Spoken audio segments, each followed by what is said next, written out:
మనం అనుకుంటే సరిపోదు అరుణాచలం వెళ్ళడానికి, అక్కడి నుంచి శివుడి పిలుపు కూడా రావాలి అని చాలా మంది నమ్ముతారు కదా. బహుశా అది నిజమేమో, ఎందుకంటే నిన్నటి వరకు మాకు ఎలాంటి ప్లాన్స్ లేవు అరుణాచలం వెళ్ళాలని. నిన్న నైట్ డిన్నర్ చేశాక పడుకునే ముందు సరదాగా కూర్చొని మాట్లాడుతుంటే ఇంకా అప్పుడే అందరం కలిసి అరుణాచలం వెళ్దామా అని అనుకున్నాం. అలా నిన్న అనుకున్నాం. ఈరోజు ఎర్లీ మార్నింగే 3కి లేచి రెడీ అయిపోయి మేము స్టార్ట్ అయిపోయాం. దారి పొడుగున చాగంటి గారు చెప్పిన మాటలే గుర్తొస్తున్నాయి. సో ఇప్పుడు నా గరుడ పురాణంలో కూడా చిత్రగుప్తుడు ఒక గీత గీయాల్సి ఉంటది, అరుణాచలం వెళ్ళక ముందు వెళ్ళిన తర్వాత అని. చూసారా సార్ డబుల్ యాక్షన్.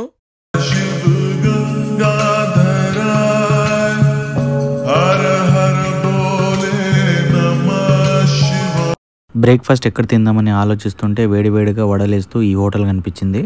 మార్నింగ్ కదా, బ్రేక్ఫాస్ట్ ఫ్రెష్గా అండ్ వేడిగా బాగుంది.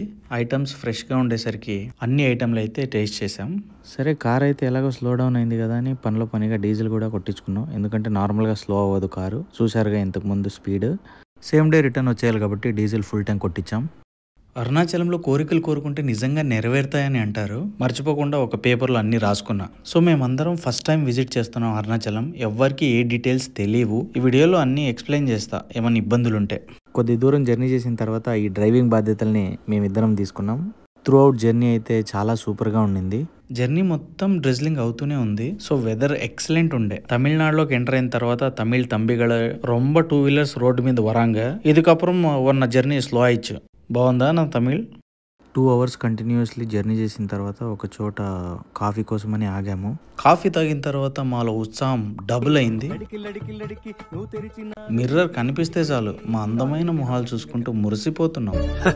సరే తరలే, ఎన్నెన్నో అనుకుంటాం, అన్ని జరుగుతాయి ఏమిటి. ఇక్కడ పార్కింగ్ ప్లేస్ ఫ్రీగా ఉండేసరికి మాలో ఉన్న ఆటగాడు బయటికి వచ్చాడు. వెంటనే కార్లో ఉన్న బ్యాట్ బాల్ తీసుకుని మా ఆటని మొదలు పెట్టాం. 500 రూపీస్ పెట్టేసుకుని ఒక ట్రయాంగిల్ మ్యాచ్ ఆడినాం. బ్యాక్ టు బ్యాక్ ఇలాంటి 6s చూసిన తర్వాత ఓటమిని మేమే అంగీకరించాం. అంగీకరించడానికి ఏం లేదు, నిజంగానే ఓడిపోయాం.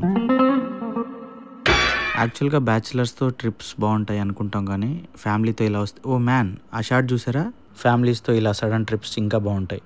అలా ఆడుకుంటూ పాడుకుంటూ తిరువనమలైకి అయితే వచ్చేసాం. అంత జర్నీ చేసాక కూడా ఆ గోపురాలను చూస్తే మాలో ఒక ఆనందం కలిగింది. చాలా రోజులుగా అనుకుంటున్న కోరిక ఈరోజు తీరబోతుంది. ఈరోజు ఆ మహాశివుణ్ణి దర్శించుకుంటున్నా.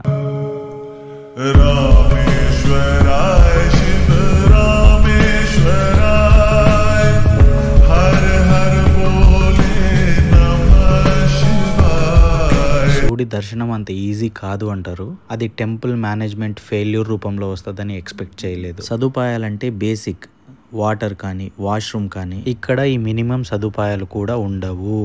అక్కడ ఏ సౌకర్యాలు ఉండకపోవడం వల్ల మీరు ఇనిషియల్గానే డిసప్పాయింట్ అవుతారు. ఈ ఎండలకు క్యూలో నిలబడితే వాటర్ కావాలనిపిస్తుంది, కానీ నీకు అక్కడ వాటర్ దొరకదు. దొరికినా అవి క్లీన్ వాటర్ కాదు. సరే, మీరు బాటిల్ తెచ్చుకొని బాటిల్లో తాగారా, మళ్ళీ మీరు వాష్రూమ్ వెళ్ళడానికి వాష్రూమ్ కనపడదు. ఇంకా నేను చాలా బేసిక్ రిక్వైర్మెంట్స్ గురించి మాట్లాడుతున్నా. ఇలాంటివి చాలా మైనస్లు ఉన్నాయి టెంపుల్ మేనేజ్మెంట్లో. జెంట్స్ ఎలాగో మేనేజ్ చేసుకుంటారు, కానీ లేడీస్ లేదంటే వాళ్ళు చిన్నపిల్లలు తీసుకొని రావడం లేదా ముసలాలతో రావడం చేశారంటే ఏమైనా ఎమర్జెన్సీ వస్తే క్యూలో నుంచి బయటికి వెళ్ళడానికి కష్టమే, వెళ్ళిన తర్వాత రావడానికి ఇంకా కష్టం. మీరు అక్కడ వెతికినా కూడా టెంపుల్ సిబ్బంది ఒక్కరు కూడా కనిపించరు.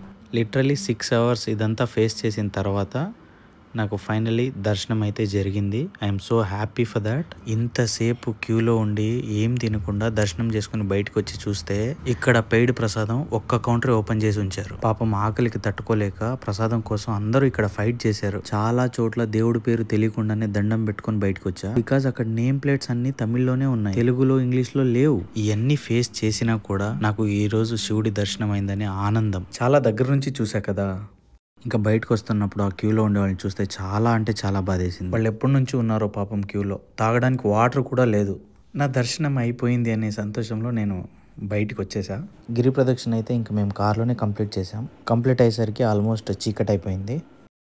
అప్పటికే చాలా లేట్ అయింది. ఇంకా వెల్లూరులో ఒక మంచి వెజ్ హోటల్లో డిన్నర్ కంప్లీట్ చేసుకొని ఇంకా మేము స్టార్ట్ అయిపోయాం. అక్కడ మహాశివుణ్ణి చూసామనే ఆనందం తప్ప ఇబ్బందులు అయితే చాలా ఎదుర్కోవాల్సి వస్తుంది. ప్రాపర్గా ఏం ఉండదు నీకు. ఫ్యామిలీస్తో వెళ్ళారంటే మాత్రం చాలా కష్టపడతారు. ఇంకా ఇక్కడ జరిగే స్కామ్స్ గురించి మాట్లాడుకుంటే మాకైతే ఏం జరగలేదు. అఫ్ కోర్స్ ఆటో వాళ్ళది మళ్ళీ ఇంకా మీకు వేరే క్యూలో పంపిస్తామని కొంచెం డబ్బులు తీసుకోవడానికి వస్తారు, అవి అయితే కామన్. ఈ పుణ్యక్షేత్రాన్ని దర్శించుకుంటే పుణ్యం వస్తుంది అనే కాన్సెప్ట్ ఉంది, దట్స్ ఫైన్. బట్ ఫ్యామిలీస్తో వెళ్తే చాలా ఇబ్బందులు అయితే ఐఎమ్ వెరీ షూర్ మీరు ఫేస్ చేయాలి. సరే, ఇవన్నీ పక్కన పెడితే ఐఎమ్ సో హ్యాపీ. నాకు శివుడి దర్శనం బాగా జరిగింది. ఒక మంచి ఫీల్తో I'm heading back to the home. Next వ్లాగ్లో మళ్ళీ కలుసుకుందాం. అంటిల్ దెన్ టాటా, బై బై, సీ యూ.